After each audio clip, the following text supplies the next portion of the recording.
Salut les amis, ici Greg alias GTAC-FPV de la team Taras. Aujourd'hui une petite vidéo, on va voir étape par étape du coup ma découverte du long range. J'avais donc fabriqué il y a un petit moment le fameux Reverb de Impulse RC avec tous les éléments qu'il fallait, c'est-à-dire GPS et autres. Hélice 6 pouces et Crossfire. La seule chose qui me retenait, c'était simplement la peur de perdre le drone. Parce que bien évidemment, a priori, il y a énormément de risques de perdre son drone.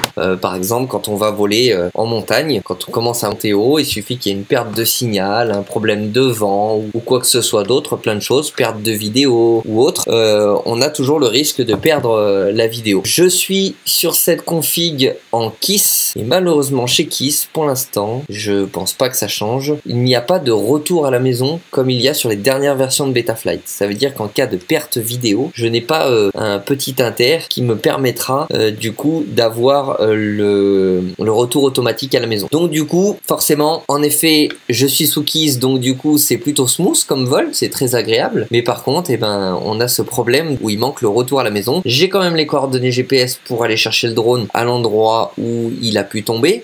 Mais le souci, c'est que ben, s'il est tombé à un endroit difficile, eh ben, on le récupérera pas. Voilà. Donc du coup, on est allé avec Erwin, un des membres fondateurs de la team Taras avec moi. On est allé faire tous les deux notre entre guillemets dépucelage du long range. Alors c'est plutôt du mid range, même court, parce que bah forcément c'est notre première fois. Donc on a fait habituellement on vole entre 0 et 200 mètres pour de la race ou du petit bandeau, des choses comme ça. Là du coup on a poussé la chose jusqu'à je crois 600 ou 700 mètres, un truc comme ça. Ce qui pour nous paraissait déjà énorme et surtout c'était des vols où du coup on perdait le drone de vue, vraiment on le voyait plus et on s'est même risqué à essayer de monter un petit peu vers une montagne un peu plus grande que ce qu'on fait d'habitude. Du coup ça a été très agréable, on était deux, on a pris beaucoup de soins, on a bien enregistré nos DVR, on a bien affiché nos coordonnées GPS, on a essayé de prendre un maximum de précautions et donc voici tous les vols qu'on a fait. Alors c'est un mélange de DVR et moi j'avais une GoPro aussi, donc du coup je rajoute l'image GoPro en plus et on a fini par un petit vol où on s'est suivi l'un derrière l'autre qui était plutôt sympa, donc je vous le mets également. La vidéo est un peu longue puisque forcément c'est des batteries qui font 4-5 minutes parfois même et du coup on en a fait plusieurs. Je vais essayer de vous mettre le plus intéressant et puis on verra ce que ça donne. Allez, à plus. Alors voilà, là le vol débute, donc on voit bien donc juste ici que au-dessus on a le RSSI, mais je pense que Erwin, donc ça c'est le vol de Erwin, je pense que son réglage d'affichage RSSI n'est pas le bon parce que là il est déjà très bas alors qu'on était très proche.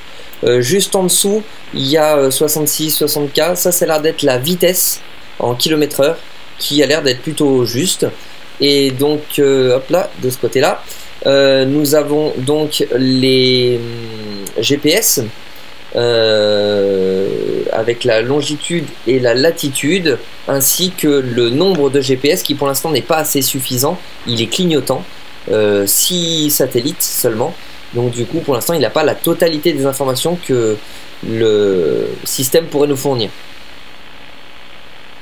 Donc là c'est un petit vol tranquille ou pépère, hein. Le but c'était de tester un petit peu les GPS et autres. Ça y est, hop, 7e GPS qui a été 7e satellite qui a été retrouvé. Du coup maintenant il a le nombre de mètres juste ici en dessous, le nombre de mètres entre le point de départ et sa machine, et il a normalement juste ici la petite flèche qui permet en théorie de voir comment ça s'appelle, la direction du retour à la maison, mais a priori ça marche pas terrible puisque la flèche a l'air d'indiquer des choses un peu bizarres, notamment quand on commence à partir loin, il lui indique l'endroit où il est en train de partir et non pas l'endroit où il doit revenir. Donc du coup bon, ça il faudra voir, peut-être c'est une histoire de réglage, de placement de GPS, le tourner sur la machine. Donc lui est sur Betaflight. Du coup pour l'instant j'ai pas encore fait de tuto Betaflight pour l'installation des GPS. Le terrain d'essai c'est des très grands champs tout vides avec personne en dessous. C'était le but, c'était qu'on soit tranquille et qu'on dérange personne en cas de problématique. on voit qu'il faut bien qu'on reste sur les champs de ce côté-là, parce que les champs d'à côté ont tendance à être perturbés en vidéo. Donc là, quand il fait un test de partir relativement assez loin, pour l'instant on est au début, donc on n'ose pas aller trop loin. Il a effectué donc les premiers tests de base pour voir si tout s'affichait correctement avec une lipo qui est relativement vieille et pas en très bon état. On voit le voltage juste ici là qui est relativement bas. Malgré tout, il fait quand même un temps de vol qui est supérieur à 3 minutes, ce qui est pas mal. Le nombre de GPS là-haut est en train d'augmenter, enfin le nombre de satellites, pardon. Donc tout en haut là-haut, vraiment en haut à gauche, il y a son nom avec sa fréquence, donc Race Band 1, donc c'est les fréquences numéro 5, et la Race Band 1, donc R1. Et on revoit par-dessus un OSD, ça c'est l'OSD de mon docking, qui indique donc le voltage de la lipo du docking, ainsi que la fréquence qui réceptionne, c'est-à-dire le R1 en 56 658, pardon. Le vol suivant, donc c'est mon vol d'essai à moi, donc je n'ai pas mis de la GoPro dessus, puisque pour le vol d'essai j'ai pas trop osé. Moi l'affichage est un petit peu différent. Voilà. Donc moi l'affichage, en fait, si vous voulez, bon, c'est toujours tout en haut à gauche, j'ai GTEC Reverb, ça c'est le nom de ma machine. Par contre en haut à droite, 99%, ça c'est mon RSSI à moi de mon Crossfire. Je suis en Crossfire micro en 250 mW. Et juste en dessous, le pourcentage, c'est le pourcentage de throttle que je mets. On peut voir que j'ai 16 satellites, que actuellement je suis à 400, 500, presque, je crois que je vais jusqu'à 600 mètres il me semble pour faire ce premier essai, ainsi qu'en juste en dessous les coordonnées GPS et la petite flèche qui m'indique comment rentrer à la maison. Et moi, cette petite flèche sur mon système KISS est plutôt juste, voilà. Donc du coup c'est plutôt bien. J'ai le nombre de km/h, la hauteur, a priori j'ai la hauteur qui s'affiche, ce qui n'est pas vraiment bon puisque là elle affiche 0 mètres, alors je suis au moins à une dizaine de mètres, voire 20 de hauteur. On voit que je commence à perdre la vidéo à partir de 600-700 mètres quand je suis trop bas. Il faudrait que je monte un petit peu plus. Ma batterie n'est pas une batterie neuve, mais une batterie qui était plutôt en bon état, donc le voltage pour l'instant ne souffre pas. Le pourcentage qui est juste ici, juste au-dessus du nombre de milliampères, donc j'ai le nombre de milliampères qui est le nombre de milliampères juste là qui est là, juste ici. Nombre de milliampères juste ici qui me donne ma consommation, combien j'ai consommé sur mes 1500 milliampères, et 31%, je sais pas trop ce que c'est. Il faudrait que je me repenche là-dessus, je me rappelle plus exactement ce que c'est. C'est peut-être mon voltage, ce qui me reste avant la fin de mon voltage. 30% de batterie, c'est possible, je me rends pas compte. Ça m'a l'air cohérent. Pareil, 3 minutes de vol. C'est plutôt pas mal. Et pareil, quand je passe dans le champ d'à côté, on a des perturbations. Là, le système docking, il était posé sur un trépied photo. Je sais pas si on le voit quand on atterrit là. Sur un trépied photo, dirigé en général vers la direction vers laquelle on se dirige. Là, voilà, je fais des tests, je repasse dans le champ d'à côté. Donc quand on est aux alentours et qu'on est sur l'omnidirectionnel, je suis sur des antennes ORT sur ce système, avec une antenne 3 tours directionnelle et une antenne omnidirectionnelle.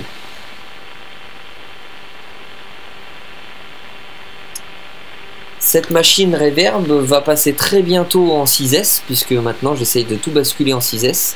Ah voilà, là on voit donc moi juste à côté du pied photo, bon on voit pas très bien mais voilou. Là il me parle d'un mini RSSI quand même à 62%, ça veut dire qu'il y a un moment où j'ai dû descendre. Ensuite, voici le vol suivant de Erwin. Donc une fois qu'on a terminé donc les vols d'essai, là il voulait faire un test de distance, je crois. Donc là il voulait vérifier, voir si l'histoire de la flèche était corrigée. A priori c'est pas le cas. Le RSSI non plus. On n'a pas pris le temps sur le terrain d'améliorer tout non plus parce qu'on n'avait pas trop de temps. Donc là il essayait de faire un test de distance. Il arrive quand même à 500 mètres. À 500 mètres, il commençait à avoir pas mal de glitch vidéo. Du coup, il a décidé de revenir. Sur nos machines, on est sur des émetteurs vidéo Tramp de Immersion RC, réglés ici en 600 mW. Ce qui est le maximum de cet émetteur. Ensuite, on a décidé donc de s'attaquer à la montagne. Donc une petite montée tout doucement. Un petit tour pour voir si quand on fait demi-tour on n'a pas une perte vidéo. A priori non. Et donc on attaque la montagne. Qui n'est pas une grosse montagne. Hein. Faut être honnête. Hein. Ça n'a rien à voir avec des super belles vidéos long range qu'on a l'habitude. Là, le but, c'était vraiment de tester et surtout de se rassurer. On a fait ça sur un terrain qui n'était pas trop risqué.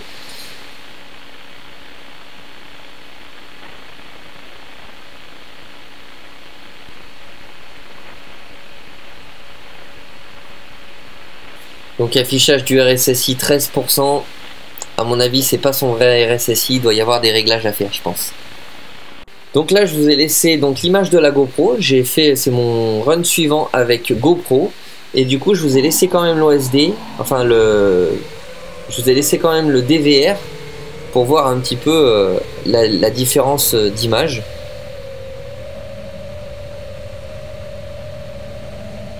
Et donc là j'attaque pareil la montagne et je me dis que il va falloir s'y mettre, faut tenter. Même si honnêtement on n'est pas très serein. Donc sur la GoPro on peut voir des petites déformations, ce qu'on appelle du jello. Malheureusement sur mon support GoPro pour l'instant j'ai pas la possibilité de mettre les filtres ND, il n'y a pas la place. Filtres ND qui permettent de réduire la vitesse du shutter et ce qui fait que on n'a plus ces effets de jello. Mais voilà, donc là on est en auto, un shutter auto et forcément comme il n'y a pas de filtre ND, le shutter va très vite et du coup il fait ces effets de vaguelette. Donc la première fois je suis monté en haut et j'ai tourné donc sur la gauche et pour faire l'erreur de redescendre dans le champ où on a une mauvaise réception. Donc cette fois-ci je monte droit et je vais tourner du côté droit pour retomber dans le champ qui lui est en face de notre pied de réception vidéo et donc posera pas de problème ni trop de glitch.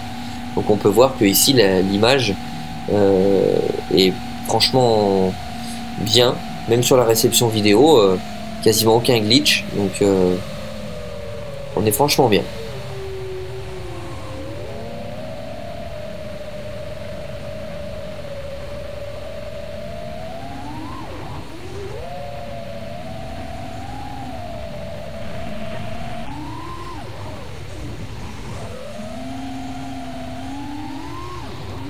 Le système Furious Trudy 3.8 avec les deux antennes donc ORT, 3 tours et demi directionnel et l'omnidirectionnel est franchement vraiment efficace. Le tout sur le docking là, ça marche vraiment bien. Je pouvais aller vraiment très loin, tu vois, là je suis à 600 mètres alors que la directionnelle est dirigée vers la montagne. Donc là ça veut dire que les 600 mètres on les fait avec l'omnidirectionnel. Donc c'est franchement efficace. Ces antennes, tout le monde m'en avait parlé et ça marche vraiment bien. Le run suivant c'est celui d'Erwin. On n'a pas changé les réglages, donc son RSSI je pense est toujours faux. Et la flèche, c'est toujours pareil, c'est un peu un mystère, il faudra qu'il regarde un peu comment régler ça. Là, forcément, on avait déjà fait une ou deux lipos, donc on était un peu plus serein. Forcément, on a envie d'attaquer. Donc là, il va direct sur la montagne. Et on n'avait pas fait... donc je lui ai dit, moi, parce que je surveillais, hein, forcément, on volait un par un et on se surveillait l'un l'autre. Il y avait l'antenne, enfin pas l'antenne, le poteau électrique avec les fils. Et là, il était chaud, il avait envie de jouer. Et je pense qu'il n'avait pas vu donc les fils électriques là qui arrivent juste ici, là. On peut les voir en bas à droite. C'était un peu risqué, donc je lui ai dit fais attention, tu les as pas vus. Ça lui a permis de se rééloigner. Donc oui, ceux qui font beaucoup de mid-range, long-range, nous ont donné 2-3 conseils, notamment de voler toujours un par un pour éviter les problèmes vidéo entre nous, et aussi de se spotter, c'est-à-dire qu'il y en ait un qui puisse regarder soit à vue ou alors à être concentré sur la direction, se dire bon bah voilà, t'es à tel endroit ou t'es à tel endroit, pour que celui qui pilote puisse porter son attention peut-être plus sur le pilotage et l'autre plus sur le positionnement du drone et les obstacles pour l'aider, quoi. C'est de l'assistance en fait.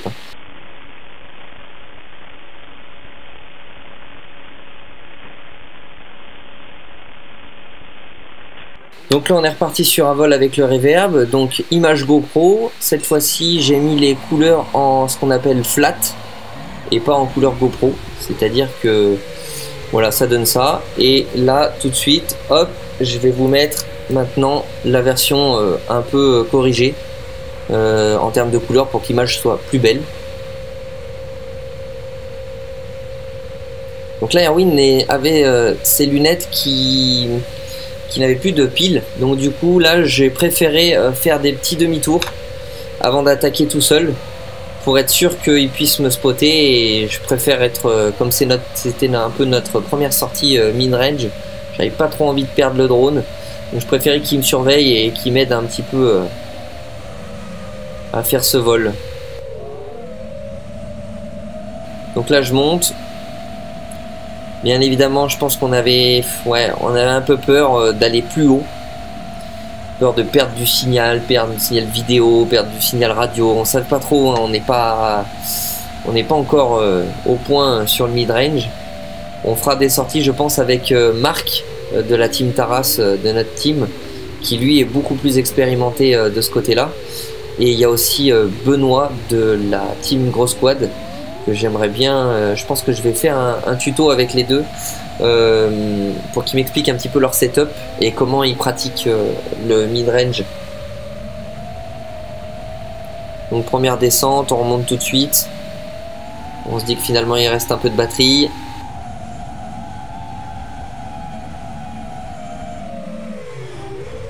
Et on descend tout doucement. C'est vrai que ça fait des images sympas.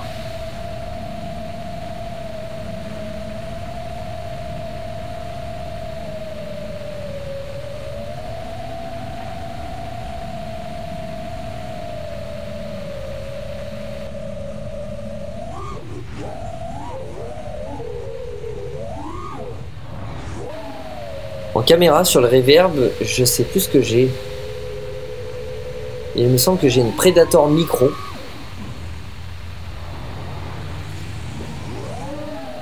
Donc là on fait un petit tour en fait du futur potentiel terrain à acheter par le club, donc qui ferait tout ça. Donc là ça c'est la délimitation, il y a l'endroit où on se trouve, ici le bord de la route, ensuite les arbres là, il y a un nouveau, voilà, donc c'est un terrain qui est relativement, ça fait presque 1 hectare il me semble, 9000 m² ou un truc comme ça.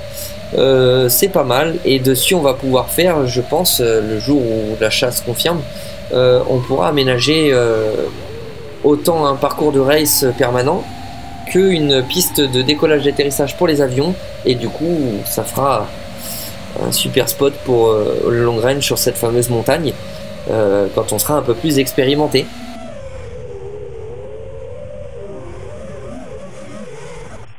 Allez, dernier run où on se suit l'un l'autre. Donc enfin moi j'essaye de suivre Erwin.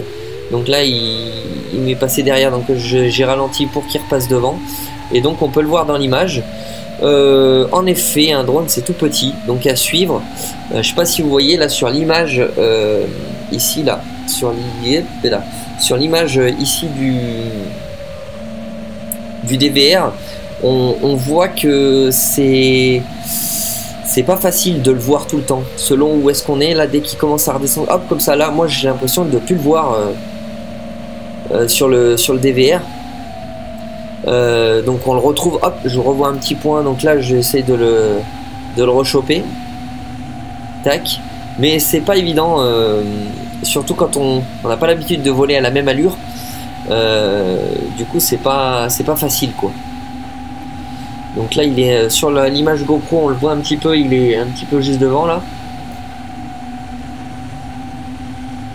Juste ici. Par là.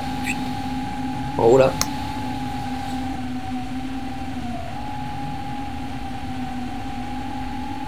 Voilà, là je le rattrape doucement.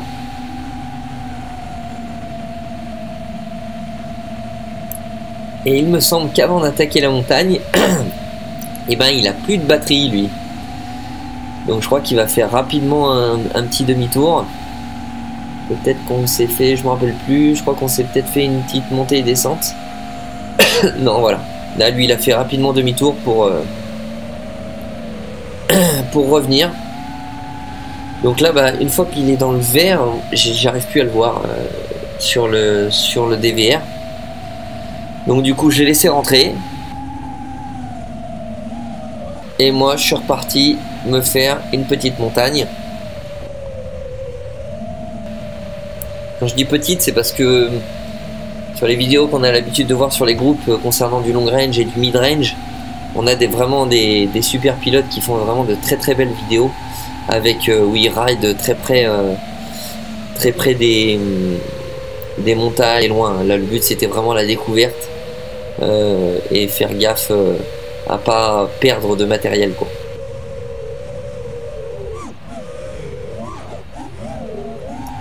Voilà les petits loups, et bien ce fut une petite vidéo assez longue puisqu'il y avait plusieurs vols dessus, mais au moins on a vu ensemble un petit peu les ressentis que j'ai pu vous exprimer, les ressentis qu'on a eu pendant les vols.